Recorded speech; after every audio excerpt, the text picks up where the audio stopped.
நம்ம favourite serial அடுத்து என்ன சுவாரஸ்யமா நடந்துச்சுன்னு பாத்தீங்கன்னா, நம்ம தீனதயாள் இருந்துகிட்டு எப்படியோ ஒரு வேலையா சிங்கத்தோட குகைக்குள்ள தலையை விட்டுட்டா, இனிமே அந்த தலையை வெளியே எடுக்கவே முடியாது.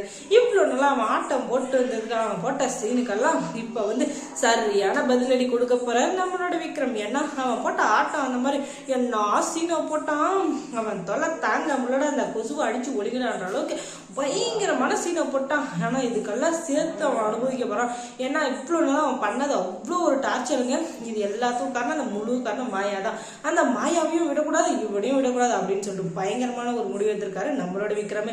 என்னதான் விக்ரம் பொறுமையா இருந்தாலும் அவருடைய மூளையை வச்சு பயங்கரமான ஒரு பிளானை போட்டு அவங்க ரெண்டு பேரையும் கச்சிதமா பிடிக்க போறாங்க. ஃபர்ஸ்ட் அந்த தீனதயாளனை பிடிச்சாச்சு. இன்னொரு பக்கம் இங்க இருந்துகிட்டு அந்த தீனதயாளனை முதல்ல ரூம்குள்ள வர வைக்கிறாங்க. வந்ததுக்கு அப்புறம் அவனை சேர்ல உட்கார நேரம் பார்த்து சேர் இழுத்து விட்டுறாரு நம்ம சுபாஷ். ஐயோ பெக்க பெக்கான்னு சிரிப்பு வருதுங்க. அந்த அளவுக்கு சரியான காமெடி பண்ணி விட்டாரு அப்படின்னு சொல்லிட்டு எல்லாம் காமெடி பண்ணி சிரிச்சுங்கிறாங்க. அந்த நேரத்துல ஏய் சிங்கத்தை சிங்கி பாக்குறியாடா விக்ரம் அப்படின்னு அடைச்சி வாய முடி, எப்ப பார்த்தாலும் சிங்கம் சிங்கம்னு சொல்லிட்டு மூடிட்டு அவனுக்கெல்லாம் என்னடா மரியாதை, ரொம்ப சீனா போட்டதில்ல, இனிமே நீ பேசவே கூடாது அப்படின்னு சொல்லிட்டு பயங்கரமா இதை பண்ணிட்டு இருக்காங்க. இன்னொரு பக்கம் அவனை மயக்கம் அவன் மூஞ்சில வச்சு அடிக்கிற மாதிரியே பண்ணிட்டு அதுக்கப்புறம் எல்லா போலீஸ்காரும் சேர்ந்து கெட்டியா பிடிச்சி வச்சுக்கிறாங்க. அதுக்கப்புறம் என்ன பண்றாங்கன்னு பாத்தீங்கன்னா, நம்ம தீனதயாளோட போனை எடுத்து மாயாவுக்கு ஒரு காலை போடுறாரு நம்ம விக்ரம். அதில் என்ன சொல்றாரு பாத்தீங்கன்னா, நம்ம இருக்கிற இடம் அந்த விக்ரமுக்கு எப்படியோ ஒன்று தெரிஞ்சு போச்சு, அதுக்காக நீ ஃபீல் பண்ணாத, நீ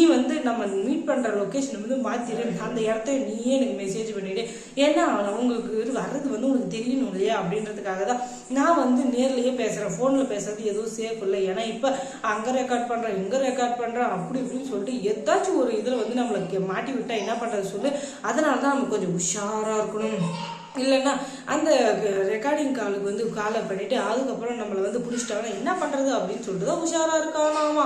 என்னதான் இருந்தாலும் நம்ம விக்ரம மாதிரி உஷாரா வருமா சொல்லுங்க? இவ்வளோ பண்ண நம்ம விக்ரமுக்கு இதை பண்ண தெரியாதா? அதுக்கப்புறம் இனிமே தாண்டா அடிக்க போது ஜாக் பாட்டு. இவங்க ரெண்டு பேரையும் ஒரு கல்லுல ரெண்டு மாங்கா அப்படின்னு சொல்லிட்டு ரெண்டு பேரையும் தூக்கி உள்ள வச்சுட்டோம்னா எல்லா பிரச்சனையும் சால்வ் ஆயிரும். முக்கியமா இனியாவுக்கு இனிமே எதிரிங்கன்றது இருக்க போறது இல்லை. ஏன்னா இவங்க ரெண்டு பேர் தான் ரொம்பவே குடைச்சல் கொடுத்துருக்காங்க. இவங்க ரெண்டு பேரும் இல்லைன்னா அதுக்கப்புறம் இனிய சந்தோஷமா குழந்தை பெற்றுக்க போறா. அது கூடிய சீக்கிரத்தில் நடக்கதான் போகுது. அதுக்கப்புறம் வீட்டுல இருக்கிற எல்லாரும் இனியாவை தூக்கி வச்சு கொண்டாட போறாங்க. அந்த குழந்தையும் தூக்கி வச்சு கொஞ்சம் கொலாவ போறாங்க. அதுக்கப்புறம் வீட்டுல இருக்கிற எல்லாரும் அப்படியே நம்ம வீட்டுல எங்கள் வீட்டில் எல்லா நாளும் கார்த்திகை அப்படிதான் எல்லாரும் சந்தோஷமா இருக்க போறாங்க.